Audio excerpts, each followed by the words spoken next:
Venezuela's president says the government will start easing coronavirus restrictions soon.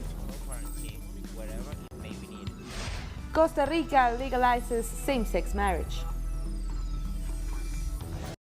And in the U.S., the 4 police officers responsible for the death of George Floyd, an African-American man, have been fired.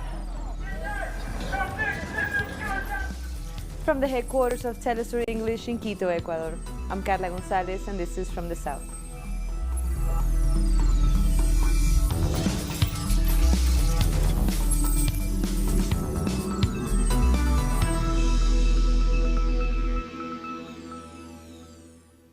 Venezuelan President Nicolás Maduro announced that in the near future, a plan will be implemented for the easing of restrictions and to restart economic activities.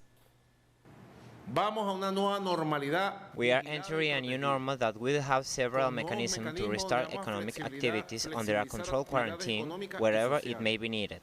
If we detect a hotspot, we will impose a partial lockdown and possibly curfews too, like we have done in border regions. The Venezuelan president offered a balance of the COVID-19 situation in the country as well. Martes 26 de mayo. Tuesday, May 26 at 6:26 p.m. in the afternoon, there is only 1 new case of community transmission and 33 coming from abroad. 21 of them came from Brazil, traveling through Bolívar State, and 12 from Colombia. And we have recorded another death, a 65-year-old senior citizen from Caracas. President Maduro reported that over 50,000 Venezuelans have returned to the country from Colombia, Brazil, Ecuador, and Peru.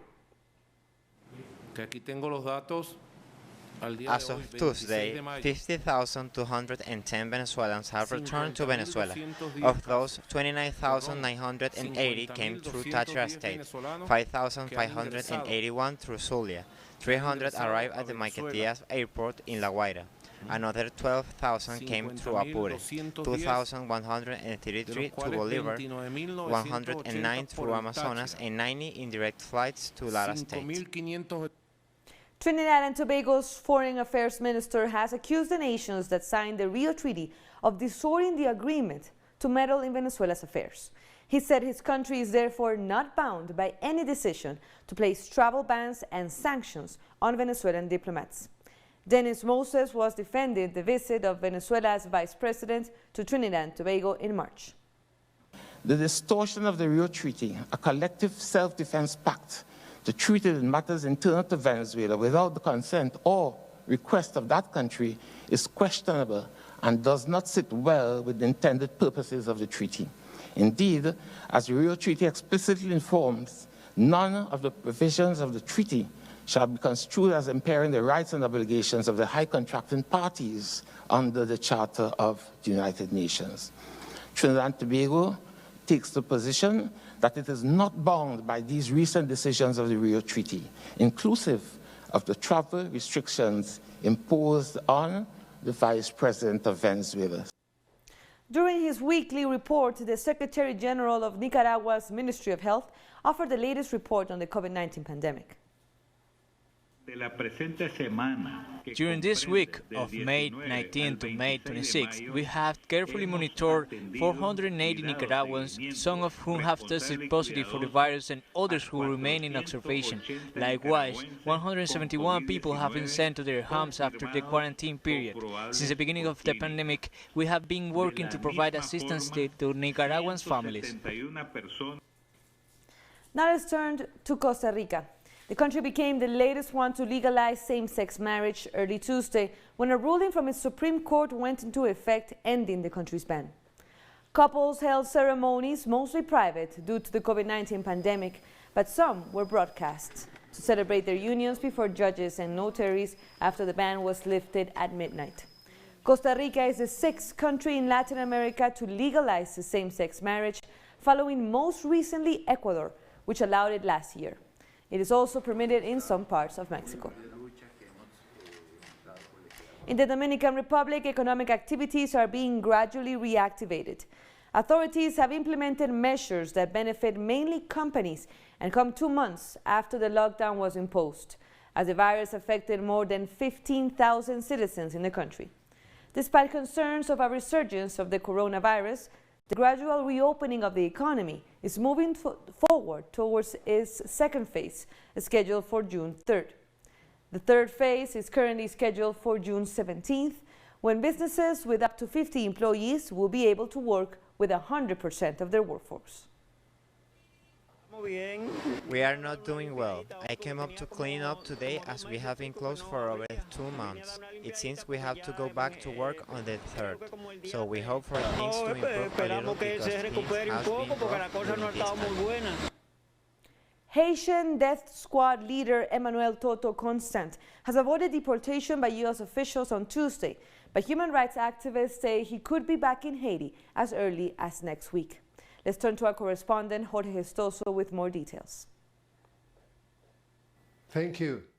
Today, the U.S. is planning to send back to Haiti the death squad leader Emmanuel Toto Constant. Emmanuel Toto Constant was the founder of the FRAP, that was a death squad that was killing thousands of people, according to the reports, and was part of a military effort to oust President Jean-Bertrand Aristide. He was in the US since 1994, and after that he has been, in 2008, sentenced to a prison because of some crimes, but never because of his assassinations in Haiti. On the other hand, yesterday, the intellectual Noam Chomsky was giving an interview on an American TV independent newscast, Democracy Now!, and he was using very, very harsh words against President Trump and his response to the pandemic. It was saying that it was a disastrous response, and that historically the US has been blaming the yellow peril, meaning China, for things that went wrong, in this case also for the response of the coronavirus. And he was using even the words that, according to Noam Chomsky, we have a gangster in the White House, his words. We get back to you now. That was Jorge Gestoso, our correspondent. We have more stories coming up, so don't go away.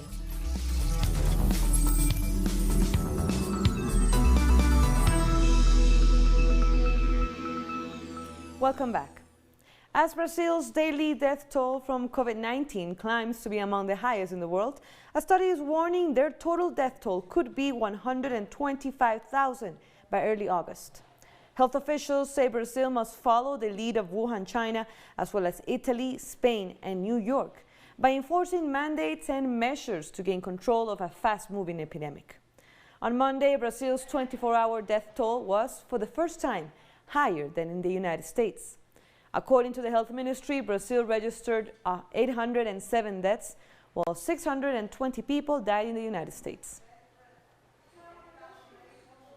Brazilian police have raided the residence of Rio de Janeiro's governor as part of a corruption investigation.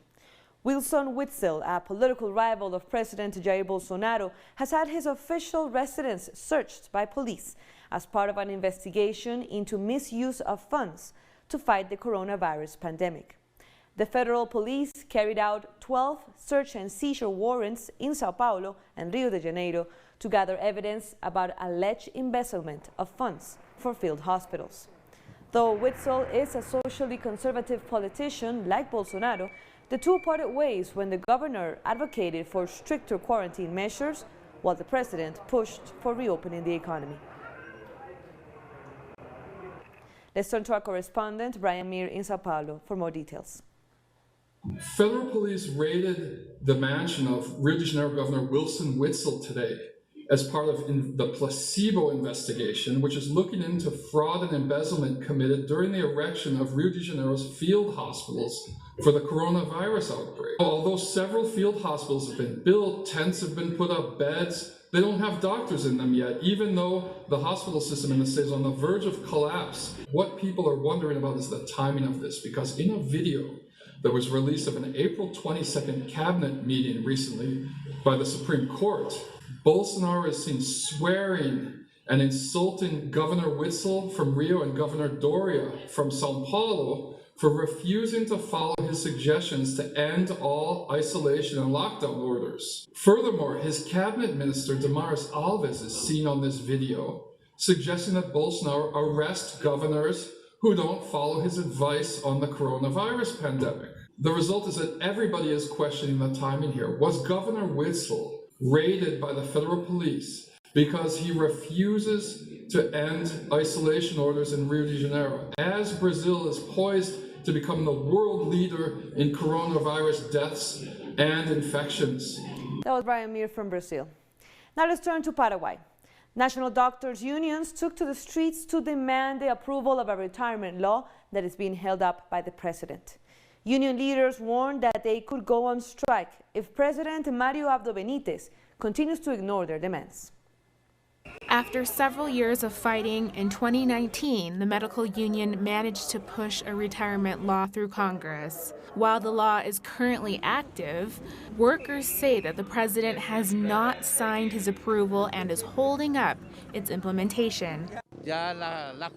Our retirement law was approved by Congress, and they had 180 days to regulate it. That was last year, and it's still waiting to be officially regulated.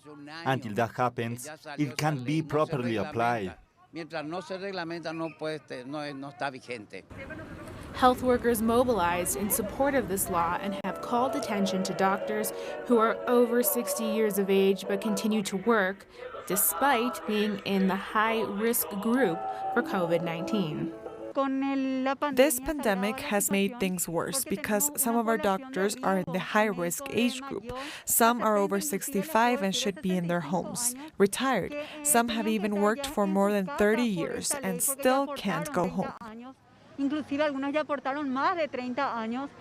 Dr. Rosalva de Cac says that this new law replaces a previous one that said public workers needed to work for 40 years at minimum before being able to retire.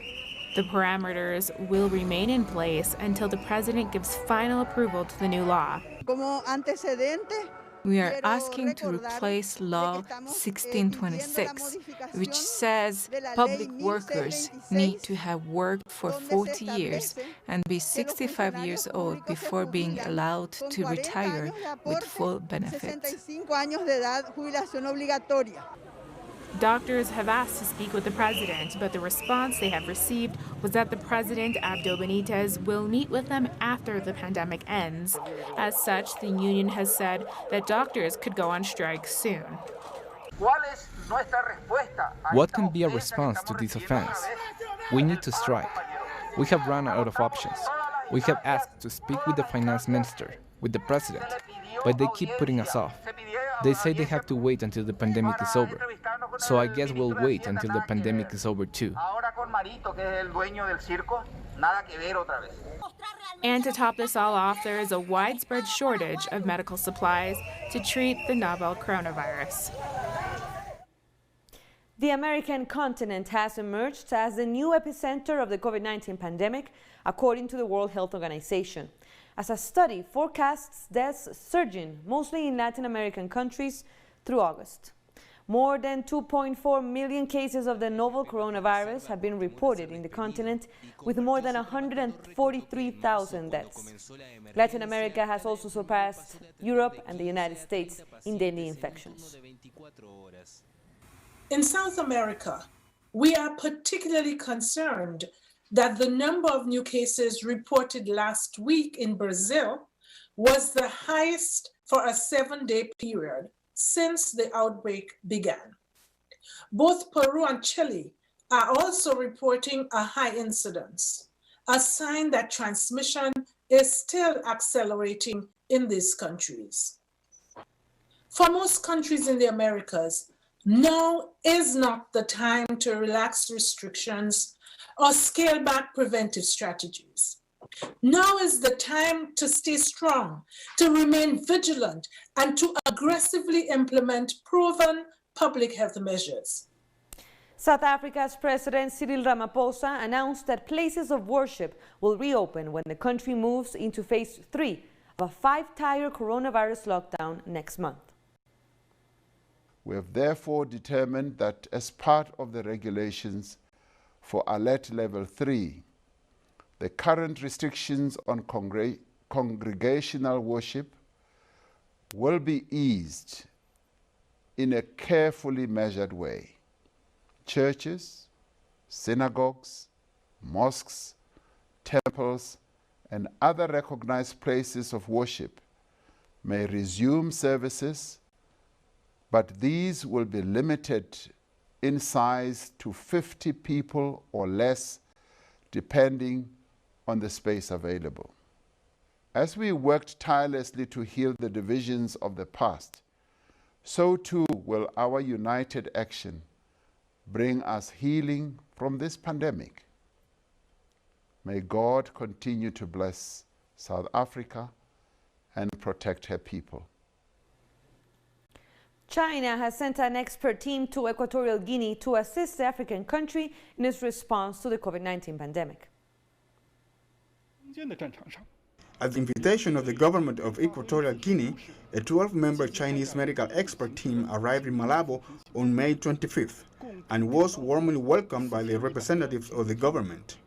The Chinese medical expert team will exchange experience in fighting the COVID-19 epidemic with the Ministry of Health and the COVID-19 Response and Surveillance Committee of Equatorial Guinea, and also with the World Health Organization Representative Office in Equatorial Guinea. Visit the designated hospitals and laboratories for COVID-19 in Malabo and provide epidemic training. The expert team will also guide the Chinese medical team in Equatorial Guinea to carry out anti-epidemic work in the region and introduce knowledge and experience of epidemic prevention and control to the local Chinese community. The government of Guinea-Bissau announced on Tuesday the easing of certain COVID-19 restrictions, including the reopening of borders and the restart of public transport. Regarding the opening of borders, the authorities require that all passengers entering Guinea-Bissau present a medical certificate indicating they have tested negative for COVID-19. However, all the residents of Guinea-Bissau's 9 regions are still confined and not allowed to travel between regions. Public transport can only operate at half capacity, and there is a limit of 3 passengers for all taxis. Also, the curfew is maintained. We're taking one last break. Stay with us.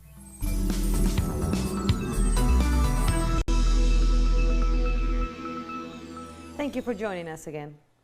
In the United States, where 4 officers responsible for the death of George Floyd, an African-American man from Minneapolis, have been fired. In broad daylight and in the presence of numerous witnesses, as well as on video recording, Floyd was forced onto the ground and cuffed with his hands behind his back, while an officer pressed the full weight of his body onto Floyd's neck, stopping his breathing. Floyd reportedly gasped, crying for help until he no longer appeared to be breathing and died as a result of the brutal incident. The local community has gathered at the site of his killing to demand justice for the victim and his family. In other news, Afghan authorities have begun releasing Taliban prisoners in response to the group's 3-day ceasefire offer. Afghan authorities plan to release 900 more Taliban prisoners on Tuesday as part of a pledge to free up to 2,000 fighters. The pause in fighting came into effect on Sunday to mark the Muslim holiday of Eid al-Fitr. Authorities hope the Taliban will extend the ceasefire so that delayed peace talks could commence. And novel coronavirus cases in Spain continue to drop. A new counting system implemented by the Health Ministry shows a marked decrease on deaths and total COVID-19 cases. Meanwhile, Spanish health authorities have stressed that the new numbers correspond to an individualized validation process in all the 17 autonomous communities. And the Spanish government announced 10 days of national mourning in memory of the COVID-19 victims. Spanish flags in Madrid's Cibeles Square were hanging at half-staff in a sign of respect, and a new monument in memory of the victims has also been unveiled. The Council of Ministers this morning approved the official nationwide declaration of mourning for the victims of the coronavirus pandemic, a mourning that will be extended for 10 days starting tomorrow, Wednesday, with flags at half-mast in all public buildings and also on the Navy ships As of yesterday, Monday, 26,834 people have lost their lives in this tragedy. Italy is planning to deploy over 60,000 volunteers on the streets to monitor social distancing measures. The initiative was launched by Italian Regional Affairs Minister Francesco Boccia on Sunday. He added that the work would be open to all citizens, but those who've been unemployed and are on welfare would be considered first. Meanwhile, several government authorities, among them the Minister of Interior, have discarded the initiative, arguing no previous consultations were held. India has reported more than 6,500 new COVID-19 cases, the country's biggest one-day increase. Total cases amount to over 147,000 and more than 4,000 deaths. According to the latest statistic from the Ministry of Health and Family Welfare, the virus has spread through some of the poorest and most densely populated areas of the country, concentrating in the western states of Maharashtra, which includes the financial hub of Mumbai, India's largest city. And Egypt's health ministry said on Monday it is working to improve conditions for healthcare workers. Health Minister Hala Sayed says 291 health workers have been infected with COVID-19, with 11 deaths. However, according to information issued by the Egyptian Medical Syndicate, the figure of infected doctors has surpassed 300. There have been repeated calls on the ministry to allocate special hospitals for infected healthcare workers. Egypt remains one of the worst hit countries in Africa, with a tally of nearly 18,000 cases and more than 700 deaths. Public hospitals are now on a partial strike. And that brings us to the end of this news brief. But you can find these and more stories by checking our website, telesurenglish.net. And you can also join us on social media. We're on Facebook, Twitter, and Instagram. For Telesur English, I'm Carla Gonzalez. Until next time.